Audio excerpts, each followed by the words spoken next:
Doc Solo from Ka-Pow, the comic art academy, the real art school for real people with real lives, taught by real industry pros. Now, I hope that you guys are enjoying my Art2Art sit down with my good friend of 30 years, Jonboy Meyers. And I mean, come on, his name speaks for himself. The boy's work is amazing. He's been doing this for a long time at a very high level. And I'm just pleased to call him a friend and that he took time out of his busy schedule to sit down with me. But on this second part of our sit down, we kind of get into the weeds a little bit. You get to know who Jonboy is, not only as an artist, but as a person, what motivates him, what makes him tick, his securities, as well as some of his creative insecurities. And yeah, we go there. We go here. Now, listen, if you guys are getting value from this, please be sure to like and subscribe to our YouTube channel and hit that little bell notification so you know that when we're going live or when we're posting new content.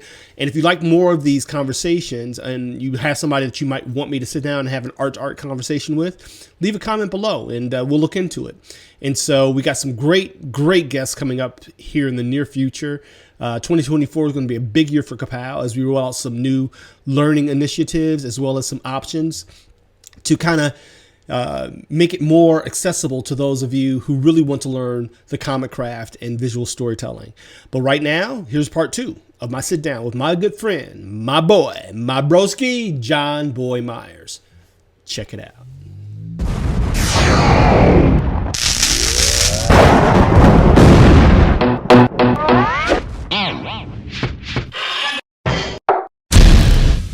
Bro.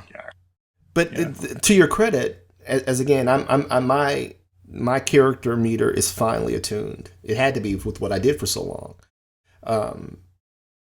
It's not to be taken lightly because so few people take ownership in that way, where they know that growth and evolution is necessary. I cannot be the same person today as I was yesterday. Every day I tell my students, I tell the people that I coach, you know, it's like the clock. Use an analog clock as your barometer. It moves forward a tick at a time, right? You have to move forward, even if it's just a tick at a time. A wall is built brick by brick, right? Start stacking your bricks in the right direction. You know, people think that they have to make these, especially now with the social media advent. Everyone thinks they have to make these sudden broad sweeps of that mark success. And I'm like, that's not how it works. It's brick stacking, bro. You know what I mean? It's years and years of bricks. You built a career successfully, a page, a stroke at a time. I tell you, he built his career a stroke at a time. He didn't, there wasn't no AI, right? No, he was down there, this stroke, another stroke, and you built a career a stroke at a time. Tell people, tell the people, what does that look like as far as, especially in today's landscape, right? Everyone wants things yesterday. Okay, we're having the AI debates and all that other stuff, all that garbage. But we still see people rising to heights of success in this industry and related industries just by doing the work. What does the work look like today, JB, as compared to a couple of years ago? Well, back when we started. I think it's a lot easier to break in now, to be honest with you, because back then there were gatekeepers. Like if editors didn't like your work or didn't think you're ready, you weren't getting in the door no matter what. Where now, like, comics are so decentralized that if you want to put something out, you can just crowdfund it, put it out yourself. Webcomics, there's no excuse for anybody not to put out their own content. You know what I mean? Like if you feel like you're ready and no one's giving you your quote unquote big break, then go make your own big break for yourself, right? So I think it's just trying to make the most of whatever opportunities you have. Like for me, I worked 4 years on independent stuff just to get my name out. And I would work construction like anywhere from 8 to 14 hours a day, come home, eat, and then I would draw all night. And I would do it all over again because I knew that I wanted it. I was disciplined and I was motivated and I was hungry. And I knew that in order for me to get better, I needed to start doing the work, get all these crappy pages out. And occasionally there's still some crappy pages in me, unfortunately. They creep in. Yeah. But, you know, you always want to keep building on your successes. I would work for anybody who would hire me. I'd do free work. It's just as long as I was like, can I have some comps? I could show people I've done in print work. That somebody took a chance on me, that I hit a deadline, that I was successful, and that people could count on me. And that's what editors, when they're hiring you, they want to know that, hey, we know that you're a starting out guy, but are you reliable and are you going to deliver? And then, Right. you know, how well do you work with people? You know, is it your way or the highway, or are you collaborative? You know, and you don't want to be one of these people that you know, are too compassionate and you lose on everything. You don't want that either. You know, you want your voice to be heard. And if you're in a team environment and, you know, they're not hearing you, then you have to decide whether or not that team's right for you or not, you know, as well, you know, because there are bad teams you can be a part of. So, you know, he's got to figure that out too. I think it's just making your focus. The best thing you can do for your career is making your focus is to be disciplined, to do great work, the best work you possibly can, to push your art, and always work, always work, always work. That's it. That's the only thing that counts in this industry is the work that you produce.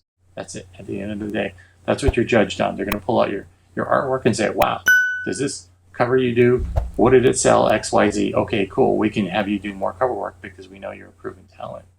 And that's the thing that you have to always focus on. It's like moving that ball forward and that forward progression every day, every day, every day. And at some point, you're going to feel like, well, I don't want to work so hard.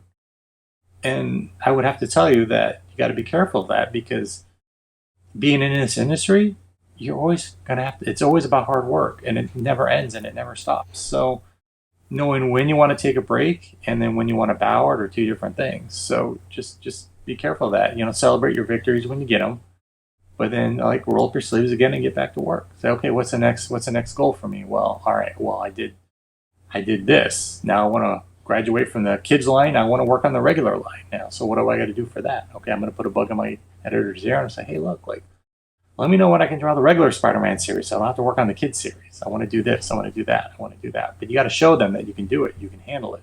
Your maturity level, the quality of your work, you're hitting your deadlines. It's that thing, project by project, piece by piece, that's going to get you there.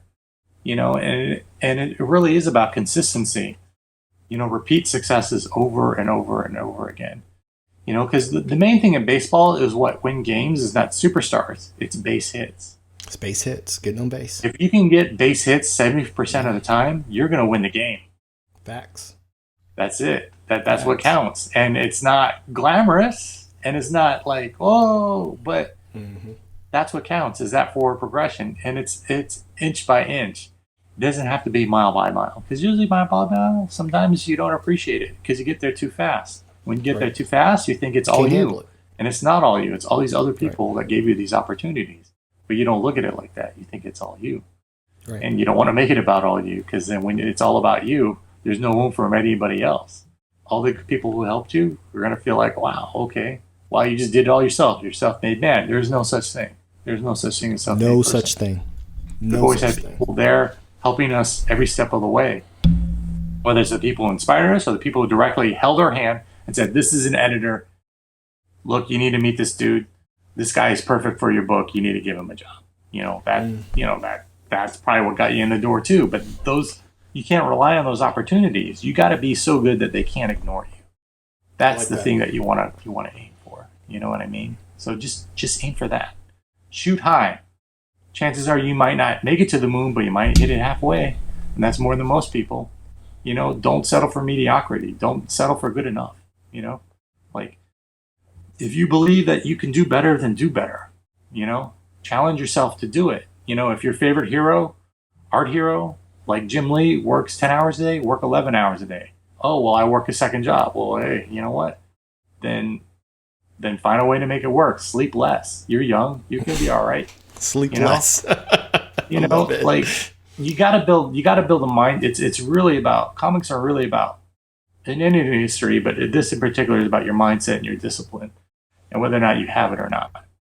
You know, and if you don't have it, you're not going to make it, because you're not going to do what it takes to make it last. You're not going to push through. You know, if you're having a hard time getting pages started, you're not going to make it. You're not going to hit your deadlines. You're not going to. Right. You know, you're gonna falter. You're gonna crush under the pressure. You're gonna crush under the commitment. And it's a lot. It's a lot for a young person to understand, to have to do like a whole 22-page book, and you're the first person in that team. And if you don't get your job done, no one else gets paid. That could be a lot of pressure, but you got to do the best you can in the time you have. Right. And you hope that the next page is better and the next issue is better than the first one. Right. Because I can guarantee you it is if you put in the time and work to do it. So it's attainable. You can do it. Just hang in there. So. I love it. I love it, man. That's you're preaching good stuff, man. I want to give some people some insight into you, and a few things. All the mystery will be gone. Like we know everything. Like, all right. So let's start. Let's go back in the Wayback Machine. At what age did you take an interest in art? We're talking snotty nosed, bucktooth, Jonboy. And what age did you first start? Make my own homemade comic books when I was 4 years old. My dad was a military policeman. What? And when soldiers would get drunk over the weekends, they would have to throw them in the drunk tank. And then in the mornings, they would take them to their COs. Their commanding officers would come in and have to pick them up. And their commanding officers would dish out the punishment. You know, military jail, military prison is one thing. Military jail is solely something else. You don't really get it in. I was 95 Bravo over in Korea, so I was an MP. Yeah, you know what I mean. So. It was just let you cry out, and your CO will deal with you. But to pass the time, they would buy comic books from the local base exchange, the BX or PX post exchange base exchange, for the soldiers to read to kind of pass the time. And when my dad's shift was over, he would always bring those comics home. Oh wow! So I grew up on like war comics, like Unknown Soldier, Sergeant Rock, Enemy Ace, Creature Commandos, Weird War Tales. I love the Creature Commandos and the Weird War Tales. I like the weird, kind of super-y but kind of creepy monster stuff and horror stuff. I thought it was great. And then my dad brought home a Captain America comic one day, and I was just like, "What is this?" And then it was the first time I've seen superheroes, and then. You know, the neighborhood kids were like, oh, well, the X-Men and Spider-Man and all this stuff. And then we started making our own comics and selling them for a quarter. And, like, of all my friends, I'm the only one who actually kind of stuck with it.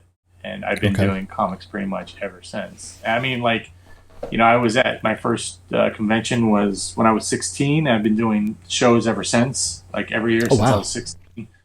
Showing work in line, and I didn't break in professionally. Well... My first indie work was probably when I was like around like 25, 26. So, I mean, like 10 years of showing work and not getting any work, you know, and then 10 years later, finally getting something, you know, but then I parlayed that into like staying in the industry now. And I've been working professionally now for almost 30 years. It's been a long time. It's been a long time. It's been a long time. I love it. I love that's it. The mystery. That was it. Like, so. No, man, that's gold, man. I mean, you know, our stories are not that dissimilar, so that's refreshing. Absolutely. So I was a cartoon kid, right? Me too. I didn't get exposed to comics until I was 12, and that's a different story. We're going to talk about you, but I was a cartoon kid. What was your favorite cartoon growing up? Oh man, I love Scooby-Doo. But then the superhero cartoons came on, and like the old Alex Toth, like Herculoids and Space Ghost and stuff like that was like, whoa, like the Hanna-Barbera stuff, yeah.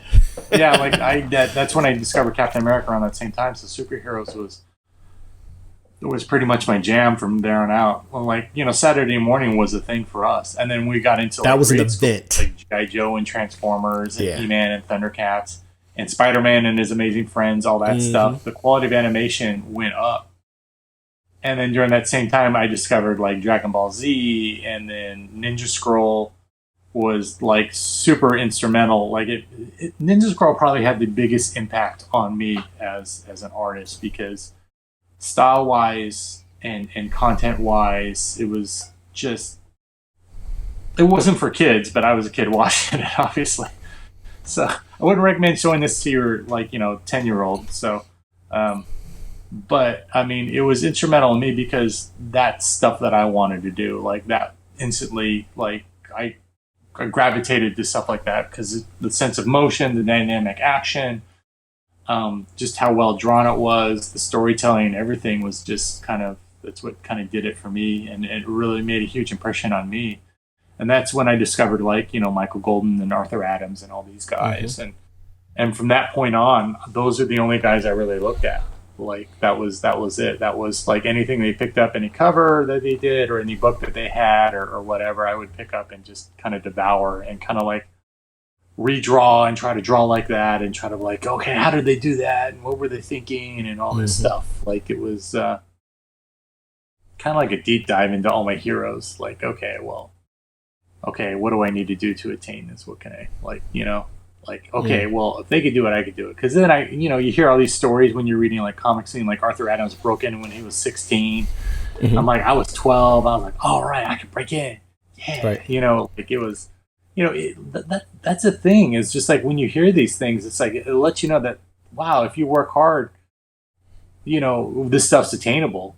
It might be on a different timeline, but eventually you're going to get there. You know what I mean? Like hearing these stories, like it made it real for me because I knew that, wow, there's a means to an end.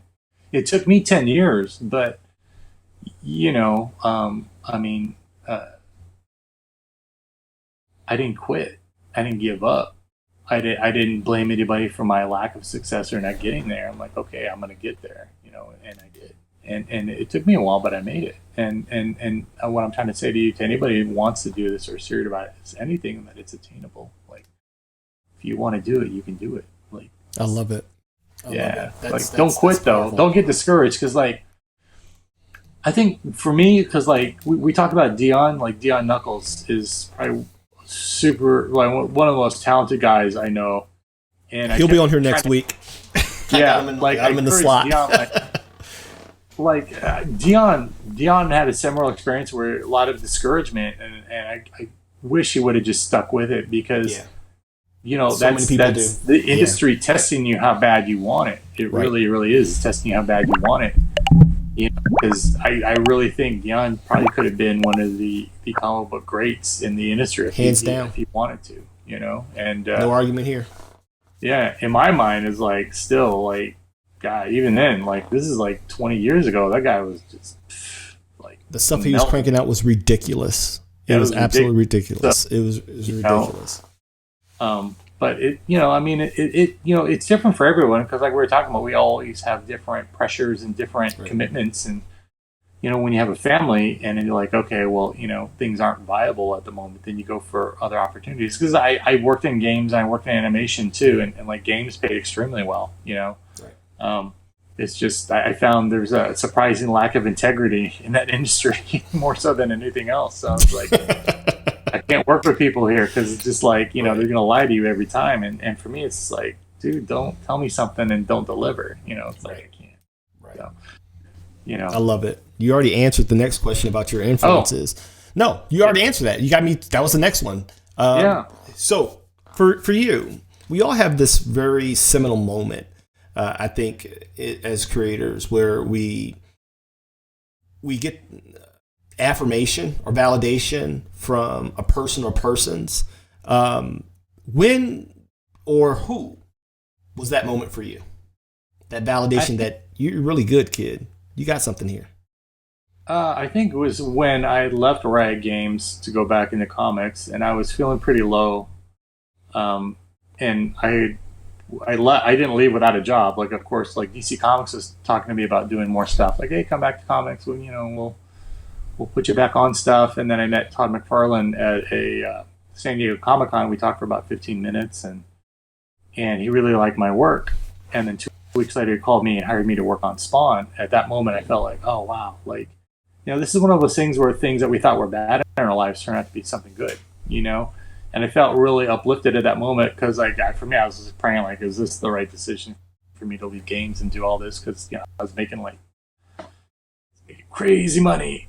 But for me, I don't care about money. I care more about am I doing things that I like and I'm working with people I like, and am I doing stuff that I care about? And the answer was no on all fronts. So, and meeting Todd and getting hired for that really made me feel like it was a huge shot in the arm for me. I felt really good. Like, okay, this guy believes in me. So you know what, I know I can do this. Like, hey, we'll just step into it. Like, and just do it. And like for me, Spawn was like, oh man, like so many big shoes to fill, and what's really weird is all the work that we did on Spawn for those 2 years is still being used for the series now. Like we brought Al Simmons back. Everything we did, like people are still using and still doing now, which is great. So, I think it's nice to be able to kind of have a down moment and get picked up back up again by an artist that you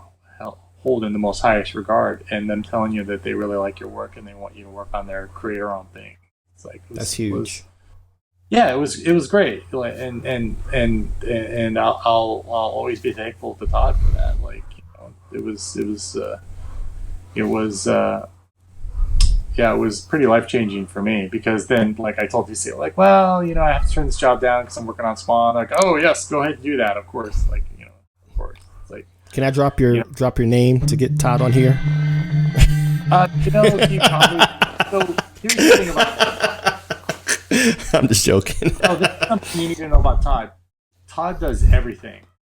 Todd will do everything. I mean, literally everything. So he's one of those guys that he's involved in everything, and his schedule is super tight. I know. That guy probably works 12, 14 hours a day. He's like Jim Lee. So working up to the point he goes to bed. So if you happen to catch him at a show and you can talk to him, he will do it there. Usually for him to carve out his time to do that means he has to arrange his whole schedule for that day. I believe. Because like when I talk to him on song, we'll talk for 2 hours usually. But then towards the end of it, like maybe 15 minutes with me at best, because he was working on the script. He was working on this big toy fair toy deal thing, which of course turned into DC Comics stuff a couple of years later. So, he had all this stuff in the works. It's like he's one of those guys that weighs in on every facet of his business, but this is why he's probably a successful business person, is because he's involved in everything. Yeah. But the thing about that is you got to be able to delegate too, but there's just certain things that is so important to you that you want to be able to have those conversations. And I think that's also the caveat, is when to delegate and when not to. Absolutely. I mean? It's always so. Absolutely. Got to pause really quickly. Sure. My wife does not have her key to get in the house. Just a moment. No problem. All right, that's amazing. Todd McFarlane is. I'm a fan, and I'm a fan of what he's accomplished. I'm admittedly I've never really been a fan of his work per se, but again, it's a baby bathwater situation, as it always is with me. It's always about dialing into the value that a person not only brings to you, but also to an entire landscape. You dig it? You know what I mean? And he's a modern master to me. You know what I mean? I've watched his every documentary at least 2 or 3 times. You dig what I'm saying? That feature submitted, every interview, from all of the things. So to say that I'm a fan of what he's accomplished and how he continues to not only, some people just have a hard time even staying relevant, and that, in this landscape that's ever shifting, right? Yes. But not only to stay relevant, but constantly pushing the industry forward when common speak is saying it's crumbling. Not Todd. You know what I mean? He's like, nope. He's got a very, very strong work ethic, as does guys like Jim Lee. But it's that need to continue to do more, to push what you can do, and create compelling content and things like that. Like that's the impetus. Because even though Todd doesn't do a lot of art these days, occasionally he still does. I mean, he still inks a lot of stuff, but I mean, he's still involved in the creative process. But he's always still trying to add value and move the ball forward. Even if it's for his business, but the reciprocal end of it, it makes for a healthier industry because they're putting out content that people want to buy. And we're not just talking comics. I mean, he transformed the toy industry, literally. You dig what I'm saying? Mature animation for U.S.-based animation for a lot of other people. For mainstream, for HBO and Spawn was like, Keith David is in my mind. Spawn, you know what I mean? Yeah. So, I have the collection. Trust me. I have the collection on DVD. I get it. It's that's a thing. Is like when you hit a certain point in your career as an artist, you evolve. You evolve from an artist to a creator, and creator is someone who writes and draws their own content, but also writes things. So, and that's like Frank Miller's, that's Jim Lee's, that's Todd McFarlane's, that's Mark Silvestri's, Rob Liefeld's, all these other guys that we know and love who have progressed as from artist into creator. And that's a good transitional state to go to build up to where your library is big enough to do that, because that's where the real money starts coming in, because you're also writing and drawing your own content, but then also writing content for other things that bring in residual incomes. So something to think about in your evolutionary process as an artist, like when do you want to get there? You know what I mean? It's like laying the groundwork for that. Like that's the goal for all of us, to become creator. Because like I'm in the process of transitioning to creator, because like I'm writing and drawing my own content. I don't per se really want to work for Marvel or DC as far as like doing just straight up comics. Like, you know, I'd like to be involved in the creative process more. I have something I want to say about Batman or these other characters. You know, I want to be able to add to the landscape, because I think as creators, like, we love these characters and we have our own voices and things that we want to say about these characters at some point, you know, and you want to be able to say those things. But in order to be able to say those things, you got to prove to the publishers that what you write is also as good as what you draw. So, you know, let's put up or shut up, but hey, challenge accepted. You know what I mean? Like, you can show people. The best thing to do when people have doubts is to show people what you can do. And then at that point, if it's a success or failure, then that's what you stand on. It's like, like it might, like, well, it wasn't a commercial success, but we like what you wrote. You know, that's still a win too. So, but I'm hoping it's both. Like, it's commercial success and people like what I wrote. Right. It's like, it's really great. So. And to your point, you said something earlier. Again, I'm not going to make this about me, but that resonates with me with my own personal journey. Because, you know, I've pretty much always been a creator. You know, my claim to fame was, you know, when I declined. We talked about that. We had that long talk. I'm like, dude, why don't you come over to do this? You're like, no, I'm okay creating for myself, man. Let me tell you something about this dude, man. All right, so let me tell you the character of this guy. It was Emerald City Comic Con 3 years ago when I first launched Ka-Pow.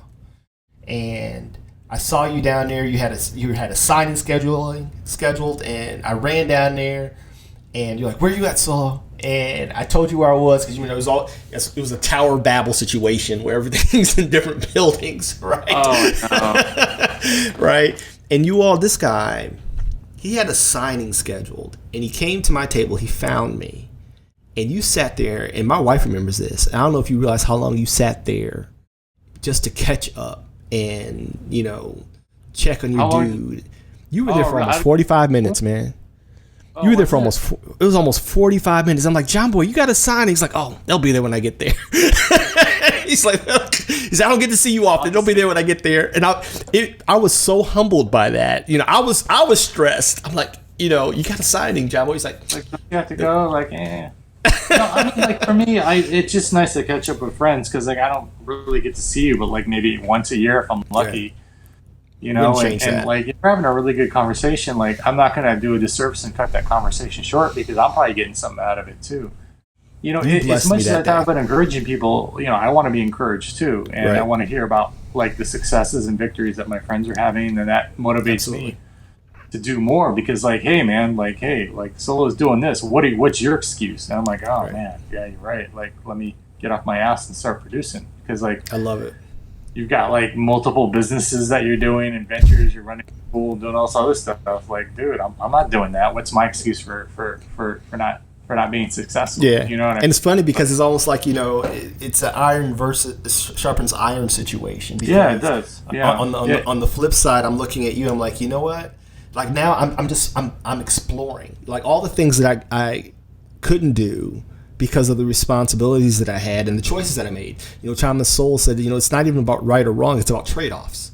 Life is a series of trade-offs, right? Mm-hmm. You know, and what does it say in Full Metal Alchemist? And for something to be obtained, something of equal or greater value must first be sacrificed, right? You know what I mean? The law of equivalent exchange. Yeah, become what you want to become, right? Right. You know, and so, you know, I tell my students all the time, I said, it's not that, I mean, I was, 24 when I first got offered to do industry work. And because I was mentored and educated, the math didn't work for me with what I had. You know, I had 3 kids, one on the way, married.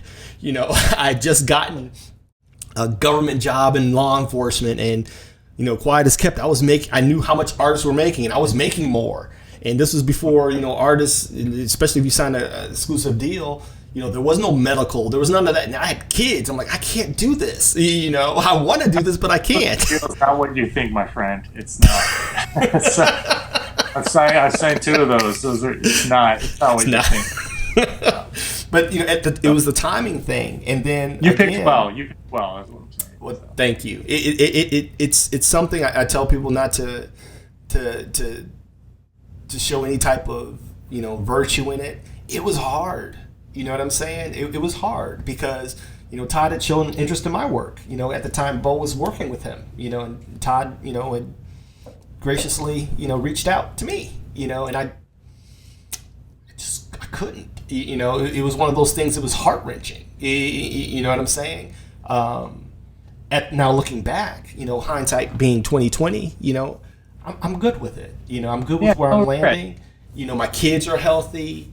There's still those time. Opportunities you passed on, you can have those opportunities again now. You know what I mean? Like those things don't float away into the ether. Facts. It shows you that you have talent. So just hone your talent and facts. Do it again. And I feel like I live vicariously through you, to be honest. You know what I mean? Man. When I tell you, it's so good though, man. My wife, thank you. My wife will tell you the one name she knows, second only to Dion, is Jonboy Myers. Oh, you know what I mean? Seriously, she knows that. She knows you are in my heart. I'm like, every time you did something, look what Jonboy did. Look what Jonboy did. You know what I mean? Look at my guy, he's killing it. And again, that's one of those things that encourages me. And it's sad that not many people can rejoice in the success of others like that. I'm like, I've always been legitimately happy. You know what I mean? It's like, man, your wins were my wins. You know, great because I know how hard they work, man. Yeah. It's usually the people who are jerks. You're like, whatever, man. That guy. Whatever, dude. Yep. Yeah. Yep. Yeah. It's like, that guy's a jerk. It was like, every time I've seen that though, I've known when people are like that, they're jerks. You're like, yeah, that's not gonna last. It's not gonna. It has a very short shelf life. It really does. But, I mean, it really does. People gotta learn from your own life lessons. Get your heart broken a couple times, and you're just like, okay, all right, maybe the problem's not them, it's me. And then fix you, and that's a good thing because, again, this whole conversation, I just keep feeling like it's really about personal responsibility, deciding what's best for you and what you want to do, and prioritizing things in your life and how you want to get them, what you're willing to give up to get what you want, and sometimes the juice is not worth the squeeze, and sometimes it is, but it's a really well thought out decision because you know who you are and you know what you want. And a lot of people don't. I have friends who are in their 40s still go out and party and do all this stuff and go to the clubs, and not to say that there's anything wrong with it, but they don't really know who they are and what they stand for. And it's kind of like, how do you expect to meet somebody and have a really great relationship if you don't know who you are, man? Because you don't even know what you want. You don't even know what you like. It's like, well, you're, instead of thinking about, another person, kind of like, be kind of happy with who you are and kind of love yourself a little bit as far as are you happy with the person you are and where you're going and what's going on? Because usually I always found that if you work on you and you kind of get you figured out, everything else kind of falls into place with your life, because I think everyone's, we're all kind of searching for where we belong and where our place is. And I think if you actually spend some time with thinking about what's important to you and what your values are and what you stand for and where you want to go and what you want to do and kind of have a plan for that, that puts you head and shoulders above everyone else, because instead of shooting arrows in the dark, you kind of know where the target's at. You kind of know where you want to be and I want to kind of be, this is kind of who I want to be. I want to be this type of person. I want to do what he does, or I want to do what they do. And, I really like helping people, and I like doing this and that. And you're tapping into those things that motivate you, that get you going, that keep you energized. I mean, look at you, you're paying it forward. You've got your kid, you got the whole group of kids, your own family, but then you have this whole other family of art kids that you're putting out the door and trying to equip them and help them as much as they can. And all right, you got the tools, go make it work now, and people are like, terrified, but like, look, go and fail, but fail up. Don't make the same mistakes, make new ones. You fail, that's one way of like, okay, this didn't work, let me try something else, you know? The thing about it is this, like, you know, everyone wants to be great out the gate, and no one's great out the gate. And you can't be afraid to fall on your face. And sometimes we fall on our face in the biggest way in front of everybody. The best thing you can do for yourself is get up and say, hey, yeah, I screwed up. All right, I'm going to try it again, guys. Let's do it again. And get better and better and learn from those mistakes, you know? Like, it's okay. It's all right. Like, you know, if you fall on your face, there's people who love you who are going to help you up. Granted that you're not a jerk and you didn't screw anybody over. If you did, then life is going to be very difficult for you, you know? Yeah. That means that you probably need to change your ways. But look, man, anything you want to do in this life, again, I keep stressing this, but, you know, you have students, this is geared towards students, that this is attainable. All of this is attainable for you. To come up better and higher and faster than either myself or Solo have is the goal. We want you to do that. We want you to succeed. We want you to be successful. And then when you get there, bring people up who are worthy of that too. Pay it forward, because then our medium goes on. You're paying that knowledge forward. You're encouraging people. You're making an impression and a complete change on people's lives. Like, pursuing a career that you want to do is a way out of the life that you currently have, you know? Because at the end of the day, whether you're rich or poor, and, you know, a great artist is a great artist. You can't deny that. And great art will get its due sooner or later. And it's a way out of whatever situation you're in, you know? So just always remember that. Like, you know, I didn't know we were poor until I saw how people really lived growing up, military. You know, I didn't. Facts. We always had food on the table, even if it was hot dogs. We had something to eat, you know? Right. But I didn't understand that until I got to like junior high, where we could buy jeans and stuff like that. Yes. You know, yeah, you know, because like that was like the Z Cavarucci area, man. Right. You know what I mean? Like, remember those? Like, yeah, I do. Baron pants.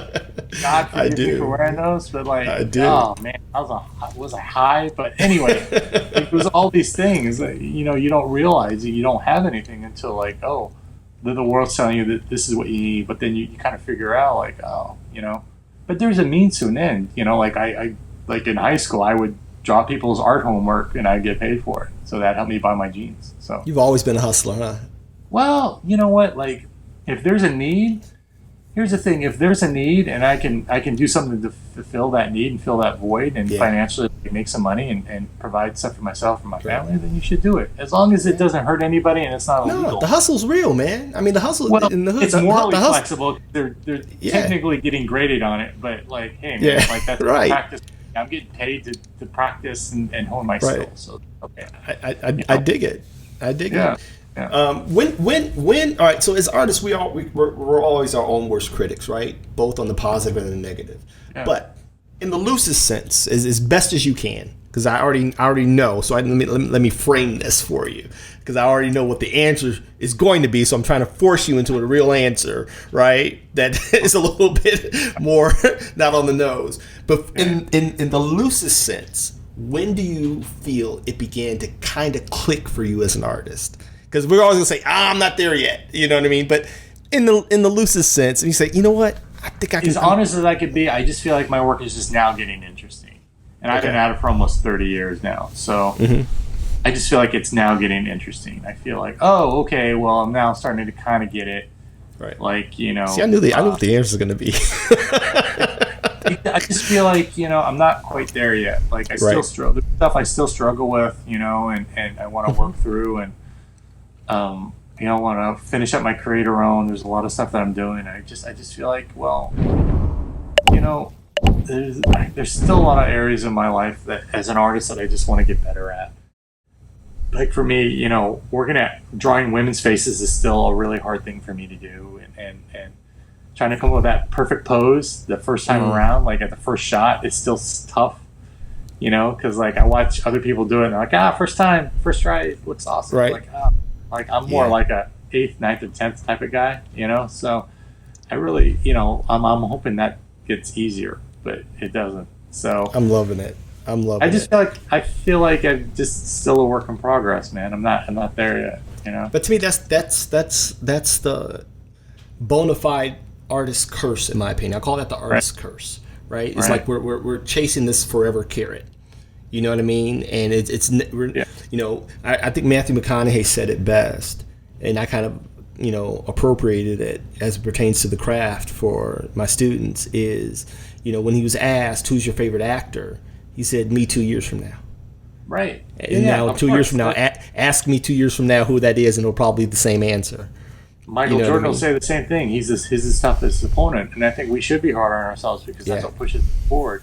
And now, I'm not saying to talk negatively about yourself, but I'm saying always try to keep pushing. Never be satisfied with what you create, because even when I'm doing a piece, I'll like it for like 2 seconds, and then I'll come back to it, or I'll flip it, and I'll see all the mistakes, and I'm like,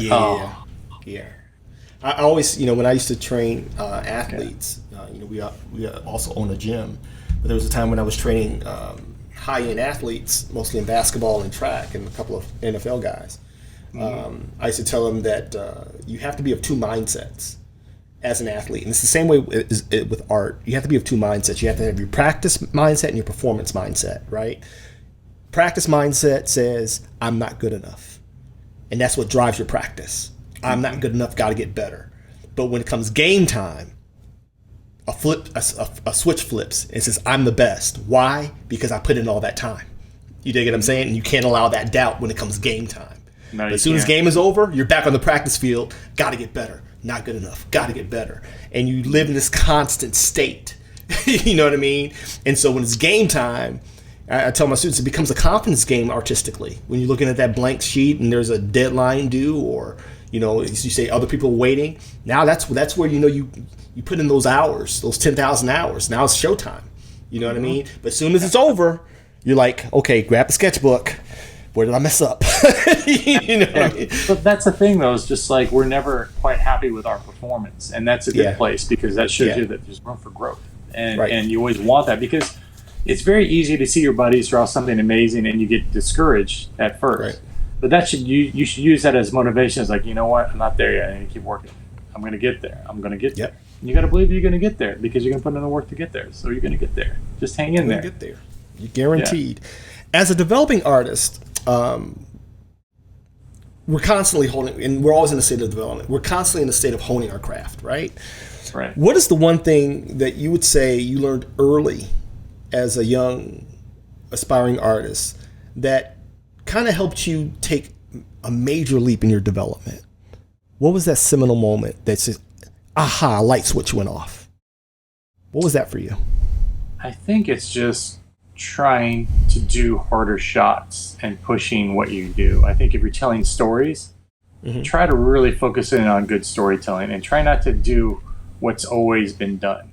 The thing that separates good from great is trying harder things and trying new things. So, instead of like that straight up Spider-Man pose that everyone gets, try to do it from another angle. Try to do it from like a worm's eye angle or a bird's eye angle or something like that. Do something that's a lot harder and more challenging, because then people are seeing the world through your lens, and your lens is completely different from everyone else's. And I think that's the hardest thing, is like trying to do it differently, because you have your heroes and they do it a certain way. And the thing is, okay, if I do it like this, then people can say, well, you're doing it just like them.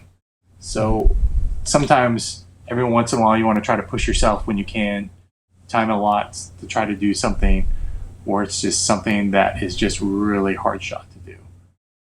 And you might pull it off a little bit. It might not look quite right, but at least people are like, wow, you're trying a really tough shot here. Like, oh, this is like, Spider-Man, you're seeing from the foot all the way up back. It's just really dynamic, really different. And you don't see many artists doing things like that. So you want to do things that is unexpected, because part of like when I do covers, I always research covers quite a bit. I'll type in, like I'm doing a flash cover, I'll type in and say, well, what's been done? And I'll look at everything that's been done on a Google image search. I'm like, okay, I have to do something that's not that. Right. So then I'll look and think like, well, what about it's more in your face? Or what about, oh, well, I've never seen one where he's running and eating something. So I'll do that. It's trying to give something unexpected, but kind of falls in line with the character, but hasn't been done. And everything's been done under the sun, but it's just like, it's your unique take on it. What's your spin on it? Right. Yeah, try to do something different that sets you apart from everyone else, because people will remember that. Like, oh yeah, that's the hamburger cover. That's awesome. Yeah. No one's done that. So good. Like no one's done a picture of Superman. Like an Americana picture where Superman's sitting on a billboard or whatever eating a hot dog, and that's the most American thing you can do. Right. And an alien trying to pretend like he's from America eating a hot dog is probably the most American thing an alien can do, right? Right. It's like Right. So I mean, there's these things that you want to try to look at your perception. It's always your thought process and how you approach things. Like, it's not just doing the work, but what's your unique vision of the world and how do you see it and how do you want to make that different from everybody else? This is why like guys like Damian Scott, I think, are really, really good. And Damian Scott's kind of a very hip hop, very bubbly, very cartoony style, but the shots he would do and the dynamicism of his work was just head and shoulders above what everyone else was doing. And that's why he's successful, and that's why he stands out. I wish he were doing more work. But last I heard, he moved to Japan and he's working on clothing and street stuff and he's doing great. So kudos to him. But I mean, like, there's, how you see the world and how that evolves through your lens and how you construct images, whether it be covers or interiors, is totally unique to you. So always try to do something different. That's what I'm trying to say. Always try to do something. I love it. Yeah. Next question. Is it still fun, or has it become more of a job? Well, you're putting food on the table, and you're trying to create wealth that is always, what's the word? Like, I can't remember the word, but it's like continuous wealth from the work that you have, like residuals and things like that. But yeah, it's still fun. I still get excited about any job I try to get. I try to find something I like about the character. Sometimes you'll get tough assignments. Like I did turn down a Green Arrow job. It was going to be like 6 or 7 covers, but like I don't like Green Arrow, and I think I don't have 6 or 7 Green Arrow covers in me. You know what I mean? Like, I don't like the character, and you're not going to get the best out of me. So usually I turn those jobs down if I don't think I'm going to be able to do a good job. Because at the end of the day, it's about my brand too, and I feel like I can't deliver, I'm not going to do it. So, how many times can you do this thing where you're drawing a bow back? Like, okay. But yeah, I mean, you always try to make the most of the jobs that you get, Right. So, yeah. I love it. I don't know if I answered that. So. No, you answered. It's one of those situations where, I tell people like marriage, right? Right. I know I love my wife, right? You can never question that. But do I always feel in love? No. You know what I mean? But when all is said and done, after 29 years, I know the love is there, and above all, I'm committed. Right. You know what I mean? Above all, I'm committed. And so I get it. I totally get it. Talk a little. So always remember that feelings are perceptions. Just because we feel something doesn't mean it's true. Like, if we're feeling anger or like we were clowned, that's not always the reality. You know what I mean? Right. It's like, it's just a perception.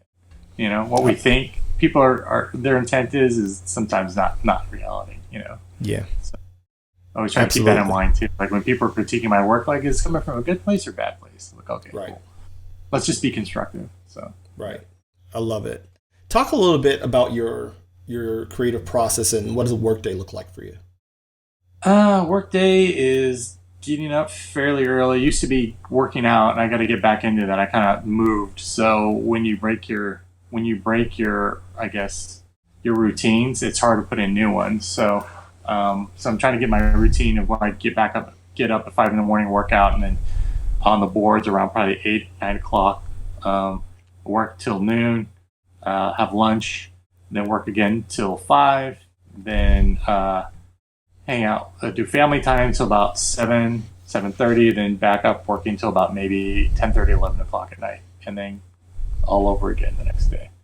And work is always different, where I'm doing commissions or I'm doing covers or whatever. It always starts out with sketches and just trying to, of course, what I was talking about earlier, trying to do something different that people haven't seen. Trying to do like stuff that, like, oh, okay, like, oh, we haven't seen that cover, we haven't seen this, we haven't seen that. So trying to do something different is always my main thing. I don't want to repeat stuff or do what people have already done.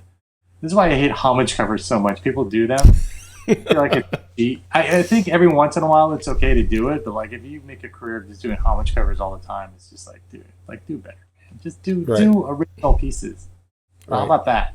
Right. You know what I mean? Like do that. Let people homage what you've done instead of like them homage. You know what I mean? You homage someone else. Like it gets now a little full transparency. When I've done a couple of homage. Sketch covers it's like okay with that, but if like no, but what I do is because I'm the same way. Here's my point. I'm the same way. I think that it's kind of lazy, and so I'll try to do something innovative, like flip the camera. You dig what I'm saying, and make it a totally different perspective, but have the key elements there, so that if you're versed, you can connect the dots. Where you know what I mean. You know, so I'm the same way though. I'm like I got to do something. Yeah, different. Like, they're usually just straight up trace overs, and then you just, I'm just like, come on. You man. update like, the costume and put it in your style, but it's like I've done like truth be told, I've done those like for facsimile covers, but it makes sense because it's facsimile, right? So you just put a new cover on it. I'm like, okay, that makes sense, but like just like let me do a Spider-Man 300 homage is just kind of like, are you kidding me? Right. Please, don't need more. But not to say that you can't do one. I'm just saying it's just no. I get it. And this is your vantage point, man. Maybe do something you're under different. the spotlight. Change it up. This is your spotlight, man. So all right, we all have, especially now. Again, we're longer in the tooth. The gray hair kind of tells on us, right? You know what I mean? And you know, I've adopted your hat. I've adopted your hat. You know, but we all look back and we wish there were certain things we could have done differently. If you could go back in a time machine and talk to younger strapping-er Jonboy Meyers, and you can give him some wisdom, what would you share with him? I think I guess it would be to don't be afraid to jump, because you know, pursuing a career in art coming from the Midwest was not something my parents were very excited about. It was a big issue of contention. So, you know, deciding what you wanted, knowing who you are and what you want to do with your life, being that young, and not getting the support for it to go to school or do whatever it's tough.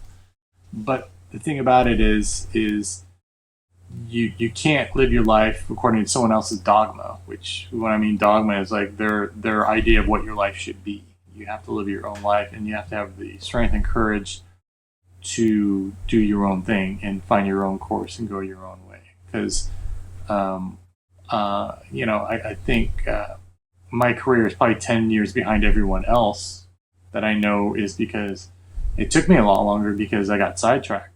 For 10 years, you know, I went to school, got my degree. You know, got my Bachelor of Science. I was going to get my master's degree in virology or blood work, and I was going to be a criminal forensic scientist, and because I felt like that's kind of where my parents wanted me to go. I love science and stuff like that, but my love for art is a lot more. I just feel like I used what they wanted me to do as an excuse for not pursuing the dream that I always wanted. So I think it's just choosing to jump a lot sooner. Don't put your life on hold if that's not what you really want to do.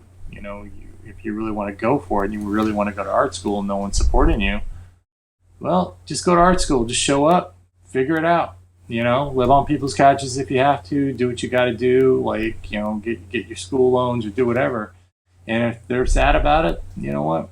Eventually they'll come around. If they don't, then maybe those aren't good people in your life anyway. You know, you have to be responsible for everything that you do in your life, because you are responsible for everything you do in your life, and take full responsibility. And you can't live someone else's life for you. You got to live your life, and you got to do what you think is right for you.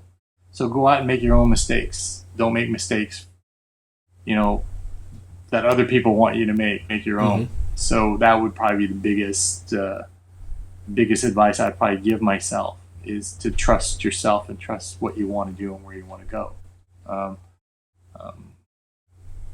I think that's the biggest course of advice. Saying that to myself, I'd still probably make the same exact decision. knowing you at that stage. No, because I was really wanted to make my parents happy. But, right. We all did. Your life is not about making other people. That's the thing, though. Your life is not about appeasing other people. Right. Like, if you're not happy with your life, right, then you got to do something about that. Because doing something that you don't want to do to make others happy, that is called marriage. But at the same time, facts. For the rest of your life or career, it's probably not the best decision for you. You got to really kind of figure things out for your own, and make your own choices, your own mistakes, and really go for it. I mean, I love it. It'd be different if you're like, I want to be a Scottish, river dancer, and I've never taken a river dance class before. That's different. But if you've been doing art your whole life and you have a passion for it, or you've been doing music your whole life and you want to go to Juilliard and you have an opportunity to do, you better get your ass to Juilliard. Like, screw what everyone else says. Like, you do what you want to do. And if people think you're going to be poor and you're going to starve, and just say, well, you know what? I'd rather live 50 years of a life well lived than 100 years living your life in a corner. You know what I'm saying? Like, like do what you want to do for the time, for however long you're here for, instead of playing it safe and living like being a could have been instead of a has been. You know what I mean? I'd rather be a washout has been than a could have been. 'Cause I always hate people talking about all the big shit they're gonna do and then they never do it. And it's just like, look, man, just like, what's stopping you to do it? Go and do it, man. Like, you're worried about money. I get it. What's your plan to try to do it? And I say this because I say these things to remind myself too. I'm working on a career on that's been 3.5 years now, and I'm like, dude, I just got to get this thing done. This is Princess Dragon Killer. Yeah. Yes. So I got to get it done. And it's like, okay, just do it, man. Just get it done. I love it. You're gonna get it done. I know you're gonna get it done. You one thing. I better get it done. My wife's gonna kick my butt if I don't. I know. Like, look. Yeah. So. I love it. So, next question, and we're almost wrapping up here. Who's your favorite artist working today? Oh man. Name a few if you have to. Dan Mora. Oh my God! That guy is amazing. Jorge Jimenez. Amazing. Oh my God! Yes. Yes. Stuart Monin, amazing. Arthur Adams, still. Michael Gold. Jason Pearson, J. Scott Campbell, Joe Madureira. Those guys still up there. They do it for you. Yeah. Oh, yeah. But I mean, like, guys like Dan Moore and these guys are just like, God, Dan does like 3 issues a month, man. He's amazing. He's amazing. Could do that. It's just like, damn, Gina. You know what I mean? I wish I could do that. It's just like, wow, I don't know how that's attainable. I would love to be able to do that someday. So. I love it. So I want you to brag on yourself a little bit. If you do say so yourself, what are your artistic strengths? You stand 10 toes down on this. I know I can go toe to toe, hold my own against the best of them in this thing. I think that I'm not afraid to put in long hours to make something good. And I guess that's my superpower, is that I will work really hard. Maybe too hard. But I always try to do, time permitting, doing something that people quite haven't really seen, or to do something different. I always try to, my goal on anything that I do is like, I want to give people their money's worth. Like, if I'm doing a cover, I look at what books are on the rack that's going to be next to my book that I'm doing the cover for, and I'm like, okay, this is what I need to do to pop out. This is what I need to do, because it's always about standing out. So what do I need to do to make it stand out? What do I have to craft? What do I need to do? It's always about a mental process of being able to craft something that is going to be head and shoulders of past what's going to be on beside me on the rack, but also what's already been done on that book, cover wise. Because you always want what you do to be memorable.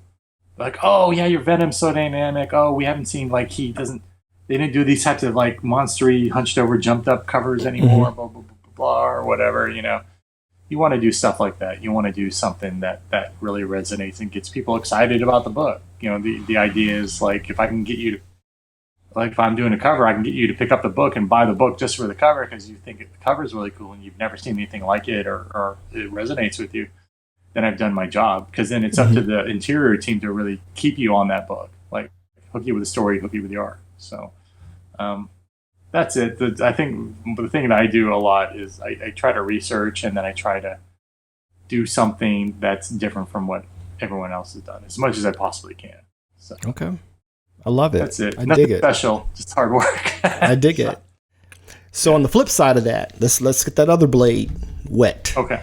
What are your weaknesses? Oh man, my anatomy can be wonky. What I think looks good at like 11 o'clock at night does not look good at 10 o'clock in the morning. And I'm like, oh, I have to finish it though, and I just got to get it done. You just try to make the best you possibly can with it. I think it's just, for me, I'm just never happy with where my art is going. I just want to do better, and I think I can always do better, because what's in my head and what's on paper are two different things. And I always am trying to just do better. I'm like, I want it to be like that, and it looks like this, and this is crap, and I don't like it. But it's like, okay, well, it's got to go out the door, so I just got to finish it, So, but I think sometimes, when you're working so hard on it and you have that fatigue set in, that what looks good at 11 o'clock at night sometimes doesn't look as good as 10 o'clock in the morning, but you got to get it done, and you salvage it the best you can and finish it. Because, again, the number one thing is, as an artist, is to hit your deadline. And if you're working up against your deadline, then what's there has got to be there, and that's it. So do better next time if you can. So. I dig it. This is gold, man. All right, Next question. We all know, for better or worse, this is a marriage that we are committed to, this industry, whether it's good to us and when it's not so good to us.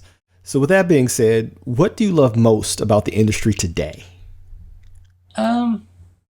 That comics are decentralized, that anybody who wants to make a comic can. There's no one stopping you. That it's easier to get your foot in the door with comics now than it was when I broke in. The editors are a lot more lax on what they think good is, which is good because it allows different styles to kind of permeate through that normally would not have come through. So yeah, that's what I would say. Okay. Yeah, I got some feelings about that, but I'll take that.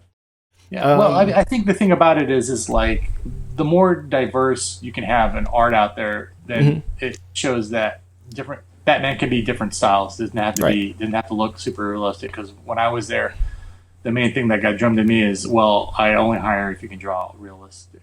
You know? You have to draw like this. There was like this box they want you to fit in. Yeah. Yeah, and that's kind of look where I'm at now. I'm putting down 1 million lines on things sometimes, and I don't like that. And it's like I would like to simplify it a little more. I'd like to get back to something that's a little more bubbly and fun. So okay, I dig it. On the flip side of that, what don't you like so much about the industry today? What kind of has gone sour for you? There's a severe lack of integrity in the industry. There's not a lot of people. There are people of character, but then there's not a lot of people of character. I think the industry does a lot to lie to you and cheat you quite a bit. And I think that kind of bothers me. I think you're just upfront about things a little bit more than people know what they're walking into. I think that's it. For me, it's just like, if I say I'm going to do something, or if I got your back, then have my back. Don't. Facts. Don't. Yeah, I use the word, but you can't use it here. So right, I get it. Say less. Say less. Yeah. As creatives, we also oftentimes we suffer from this unavoidable curse of not enough time. If time weren't an issue, which we know that it always is, especially in this industry, you live on a clock, right? Yes. But if time weren't an issue, what would you like to explore creatively?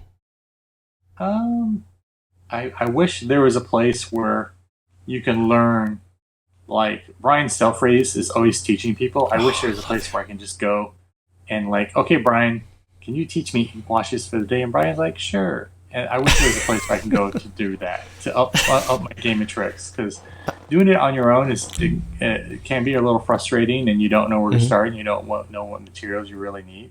Sometimes you have happy accidents by doing that, but I think learning to play with different mediums and getting away from just like pencil and ink and try brushes and try different things would be a lot more fun. It's just you only do that when time allots, and usually when you're working all the time, there's no time to do anything. I get it. I totally get it. All right, we're wrapping up here. Good, because my wife texted me. I was like, yes, we're wrapping up here. 2 more questions, just 2 more. Okay. What project or creative would you jump at the opportunity to work with if the opportunity presented itself? I would work with Paul Jenkins again on the right project, who is my writer on Spawn, and I would do Teen Titans again, given the right circumstances. So, okay, great. Yeah. All right, last question. Current hot topic question. Oh, okay. Yeah, this is I'm giving everybody a different hot topic question. What's the matter with Marvel and the Marvels? I don't see the Marvels, but the state of Marvel and the Marvels. I think this is probably not a popular opinion, but I think this woke agenda diversity thing is completely dumb. I think I don't think it's right for this 4th generation of Marvel movies, Phase 4 or whatever this phase is, to bring up a lot of lower tier characters and make them A-tier characters. Like I think you still can bridge that gap. I think I just think they're force feeding characters, and it's not a real organic way to do it. They're kind of throwing these characters out there, and they're not really you have this TV thing. Like, well, you know what? Let's try. Okay, we'll do a season of Captain Marvel as a kind of like what they did with the Ms. Marvel. Like, Ms. Marvel should not be getting a movie. I think she should stay on TV for a little while until her character grows and people are familiar and comfortable with her. Right. And then establish her a little bit more with the audience, because Iron Man, Captain America, and Hulk and Thor work so well because we grew up with those characters our entire lives, versus like Mrs.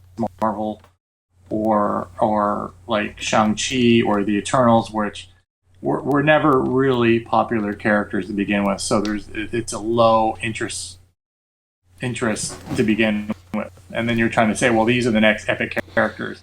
And in our minds, like, they were never epic in comics. So it's like, for me, it's kind of a hard sell. But if they're taking time to actually develop those characters in a narrative, then that might be something, which is what they did with Loki, where that character started and where that character ended, like it or hate it, is its progression, right? So I think it could be done a lot better. I think the cadence and rollout of the characters and the movies that they're doing are counterintuitive to what they want to do. I think less is more. And I think if you go back to core characters a little bit more and build out that universe a little slower, I think you're better off doing that, because it's hard to accept Brie Larson is this ass-kicking character or person. When you look at Brie Larson, there's nothing of gravitas about her. For me, she would make a great Black Cat instead of a Miss Marvel. I mean, she's like 5 foot, is not intimidating. When she tries to be intimidating, I can't take it seriously, Like, it's hard for me to believe. But if you put someone like Charlize Theron in that same role, she was Furiosa. She understands what it takes, the intensity to play these types of characters. Brie is for me, more of a fun-loving type of character. She's played these types of characters. I mean, she was in a movie called Room, which she was boxed in, like, underground, which is different. But, I mean, she was playing a victim at that point. But, I mean, like, Ms. Marvel is... The narrative doesn't match some of the casting. I feel like a lot of things are miscast, I love it. I don't want to sound like some grumpy old man, but I just feel like it could have been. Are. I think the stories could have been a lot better, and I think the characters... We are grumpy old men. Yeah. Going forward, could have been a lot more thought out, I think. So, but well said, man. Well said. Well, I agree. All I will say is I agree. So you get no pushback from me. You almost fell out my chair with your lead-in statement. I haven't seen a lot of the movies, so I haven't seen any of those. I just stopped. I'm just like, I'm done. Like after Shang-Chi, I was like, you know what? Love and Thunder broke me, man. I was like, all right, I can't do this. Yeah, they made Thor something that and then Taika comes out and he actually says he never read the character.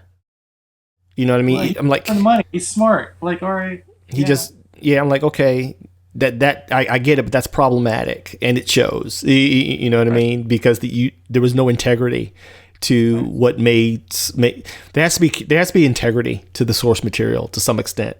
We're all about innovation. We're all about pushing boundaries to a certain place. I tell my students all the time, it's okay to push it, just don't break it. You know what I mean? But you can push it. I think they broke it. They broke it. Right. They broke it.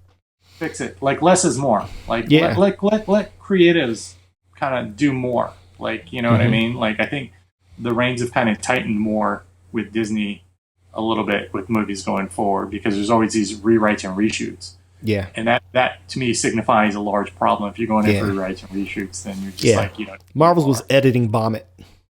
It was editorial vomit. It was like I could tell it had been cut up so much it was bleeding all over the place. Yeah, it's you know. So. Like, well, listen, hot mess. I was just like, oh, I can't. It's bad as he hangs his head. Yeah, thank you. Like 5 times. It took me like 5 days to watch that movie, and I was just like, I just got to get through it. So my son and I are starting a spinoff channel called Generation Geek. And you freak if because you remember Jordan when he was a little guy, because he used to come to the cons with me. You know, now he's a dad of 3 and, you know, business owner, getting his master's degree, you know, tatted up.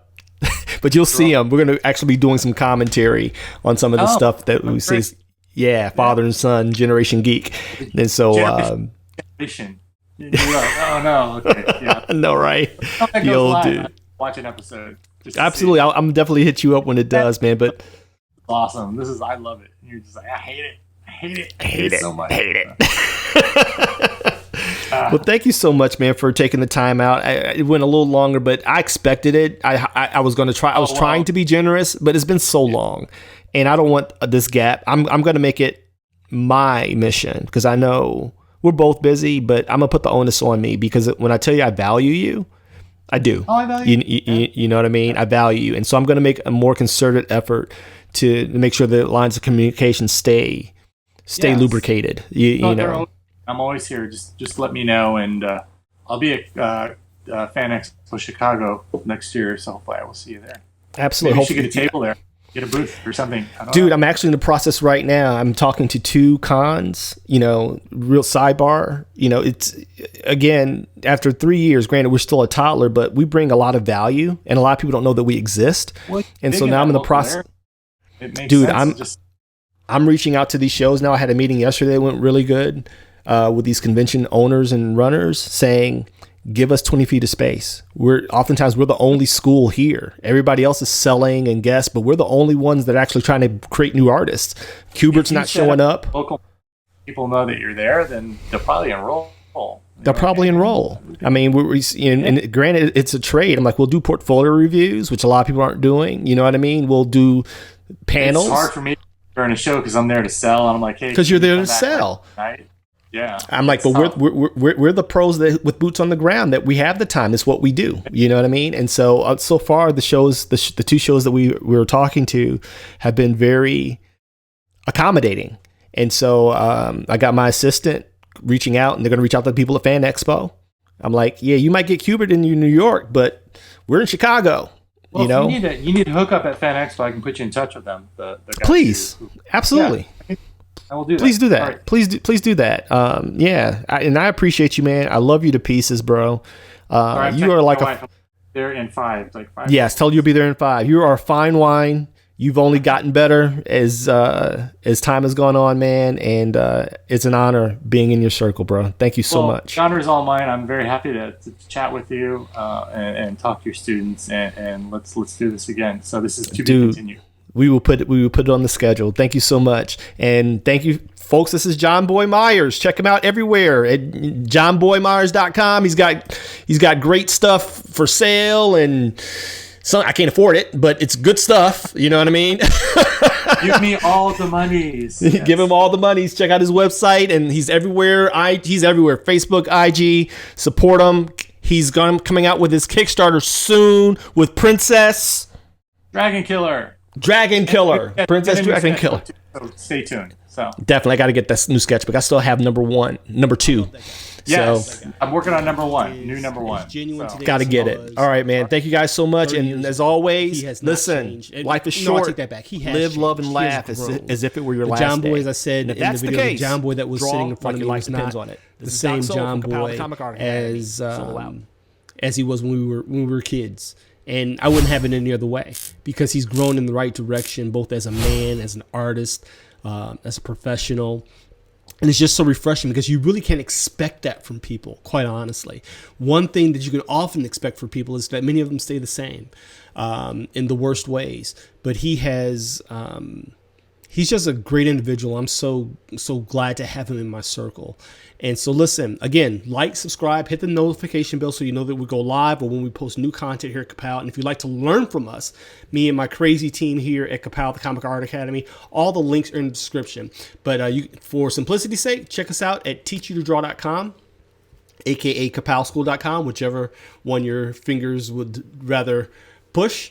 And apply, because we're going to be rolling out a lot of new initiatives this year for Ka-Pow. We're growing, and the feedback is back, and the students are loving what they're getting. And we are the most comprehensive and affordable school that you will find anywhere of this kind, and we stand by that guarantee. So if you're interested in learning from me and my team of professionals, click the links below in the description and schedule your free sit-down interview with us. Until then, remember, as I always say, life is short. So live, love, and laugh as if it's your last day on earth, knowing that when all is said and done, all that will be remembered is the life you've lived, the lives you've touched, and the stories you've told. So, what are you waiting for? Solo out.